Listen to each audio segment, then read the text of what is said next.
பார்க்கலாம் எப்படி இருக்குன்னு சொல்லிட்டு. இந்த டாப் ஆங்கிளில் ஸ்கையை காட்டுறேன். அப்படியே இந்த ரோடை பார்ப்போம் எப்படி இருக்குன்னு பாருங்கள்.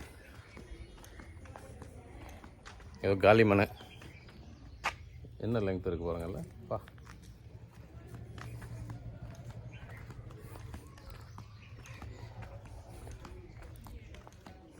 நிறைய முள் புதர்லாம் இருக்குது.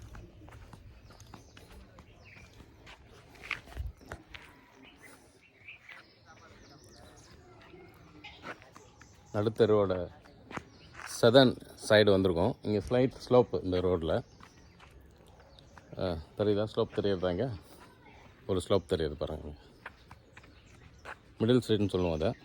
அப்படியே இந்த பக்கம் பார்த்தா பேக்கில் அந்த லெங்க்த்து தெரியும் உங்களுக்கு. இந்த 200 மீட்டர்ஸ் மேலேன்னு சொன்னேன் இல்லையா, இந்த ரோடு தான் இங்கே. இந்த ஸ்ட்ரெச் ஃபுல்லாக அந்த எண்டு வரைக்கும் போகும்.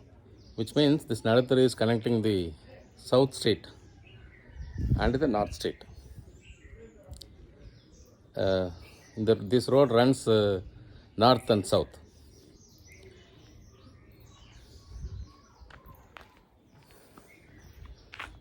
Good. நேச்சுரலாக இருக்கும். ஈவினிங்கில் நல்லா காற்று வரைக்கும். ப்ரீஸ் வந்து இங்கே பார்த்தோம்னாக்கா ஓப்பன் ஏர்லேருந்து வர்றது. பக்கத்தில் வயல் தான் இருக்குது. அது தாண்டி ஒரு ரிவர். ஸோ அந்த சைட்லேருந்து வரக்கூடிய காற்று வந்து ஓப்பன் ஏரியாவில் ட்ராவல் பண்ணி இந்த வீடுகளுக்கெலாம் வரும். ஸோ ஈவினிங் 4:30க்கு மேலே பார்த்தோம்னாக்கா இந்த இடம் ரொம்ப ரம்மியமாக இருக்கும். அந்த காலத்தில் எல்லாம் பந்தல் போடுவாங்க. இப்போ பந்தல் போடுற கான்செப்டில் விட்டுட்டாங்க. ரோடு வாசல்லே பந்தல் இருக்கும் ஒரு வீட்லேயும், டு சிட் அவுட் சைட். இப்போ இந்த டிவி கான்செப்ட்ஸ்லாம் வந்த அப்புறம் கடந்த 20 வருஷமாக யாரும் வெளியில் உட்காடுறது ஹேபிட்டை விட்டாங்க போல இருக்குது.